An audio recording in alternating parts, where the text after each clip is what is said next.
춘추시대의 초나라는 지금의 양쯔강인 장강남 쪽으로 해서 넓은 영토를 가졌으나 대부분이 숲이라 중심부에 있는 나라들의 멸시와 괄시 속에서 살고 있었습니다.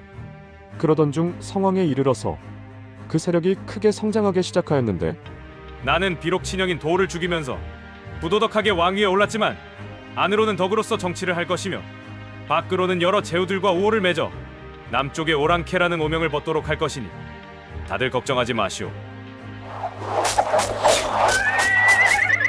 이번에도 우리가 승리하였구나. 주군, 이 정도면 그 누구와의 싸움에서도 밀리지 않을 것 같사옵니다. 이제 중원으로 진출하여 본격적인 패권 다툼에 나서시지요.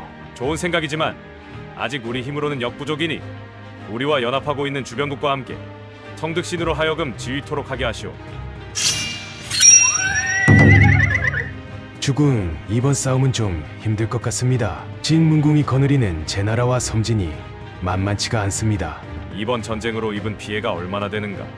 망극하옵니다만 앞으로 우리 초나라는 진나라가 차지한 중원을 쳐다보지도 못할 정도가 될 것 같습니다. 정사는 당분간 태자이신 상신에게 맡기시고 주군께서는 좀 쉬시는 것이 어떻겠습니까? 그래야겠구만.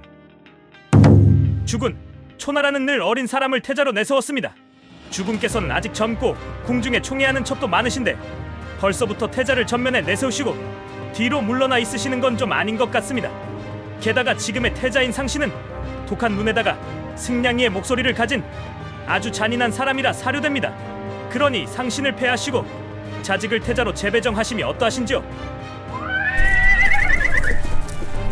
이를 전해 들은 상신은 곧장 반숭을 찾아가 이 일을 의논하였습니다. 그리고 한참을 고민한 반숭은 이내 상신에게 물었습니다. 태자께서는 자직을 섬길 수 있겠습니까? 그렇게는 못하겠습니다. 그렇다면 다른 나라로 망명하실 수는 있겠습니까? 못합니다. 마지막으로 여쭙겠습니다. 거사를 일으킬 수는 있겠습니까? 네, 할 수 있습니다. 상신은 짧은 대답만을 남긴 채 곧바로 궁중 호위병을 이끌고 성왕을 포위하였습니다. 네 이놈, 나는 네 애빈이라 이게 무슨 짓이냐? 네가 이렇게 해서 왕이 된다고 한들 백성들과 그 주변이 너를 따를 것 같으냐? 그래 좋다. 이미 대세가 이러할진데 더 이상 내가 무엇을 할 수 있겠는가? 내 죽기 전에 본발바닥 요리가 먹고 싶으니 한 그릇 내오거라. 당장 죽을 사람이 보신을 왜 하려 하는 거요? 그러게 말입니다. 이렇게 상신과 반숭의 희롱 속에서 자존심이 많이 상한 초성왕은 끝내 스스로 자살하고 말았습니다. 이후 상신은 모강으로 즉위함과 동시에 반숭을 태사로 삼아 국사를 관장하게 하였습니다. 그러나 그는 12년간의 재위 기간을 끝으로 사망하였습니다. 아버지를 죽음으로 내몰았던 차가운 지도자 모광이 죽고 그 다음 왕위는 그의 아들이 잇게 되었는데, 아바마마가 갑자기 승하하시는 바람에 내가 갑작스럽게 이어받았지만 권력 기반이나 정치 경험도 없는 내가 지금 무얼 할 수 있단 말인가? 주군, 올해도 가뭄에 홍수에 민심이 극도로 험한 상태입니다. 게다가 반란의 조짐까지 보이니 어찌하면 좋겠습니까? 지금 반란이라 하셨습니까? 주군 피하셔야 합니다. 지금 반란군의 수장이 덕미까지 쳐들어왔습니다. 뭐라? 그는 혼란한 정권 속에서 결국 반란군에 의해 납치 감금되는 상황까지 가게 되었습니다. 이후 가까스로 풀려난 그는 무슨 생각인지 왕의 업무는 일체 중단하고 그저 놀기만 하는 것이었습니다. 여봐라, 오늘은 사냥을 나갈 것이다. 또한 그곳에서 연회를 펼칠 것이니 준비하도록 하거라.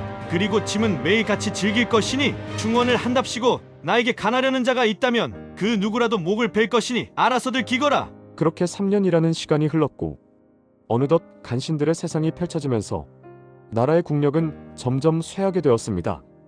그러던 어느 날, 주군, 그대는 오거가 아닌가? 뭐 나에게 할 말이라도 있는가? 나에게 충원이라는 이름으로 지적질을 한다면 어찌 되는 건지 잘 알고 있겠지? 저는 그저 흥도 돋을 겸 수수께끼 하나를 내려고 왔습니다. 수수께끼라. 그거 좋지. 어디 한번 내어보게. 언덕에 새가 한 마리 있습니다. 그런데 이 새는 3년 동안 날지도 울지도 않습니다. 과연 이 새는 무엇이겠습니까? 그 문제를 들은 군주는 애써 지은 무서운 표정을 풀며 잡년을 날지 않았으니 한번 날면 하늘을 뚫고 솟아오를 것이고, 잡년을 울지 않았던 새가 한번 울면 천하를 뒤흔들어 세상 사람들을 놀라게 할 것이다. 내 그대의 뜻을 잘 알았으니 이 자리에서 잠깐 물러나 있으시게. 오거 역시 군주의 대답에 담긴 의도를 단번에 알아차리고는 조용히 돌아갔습니다.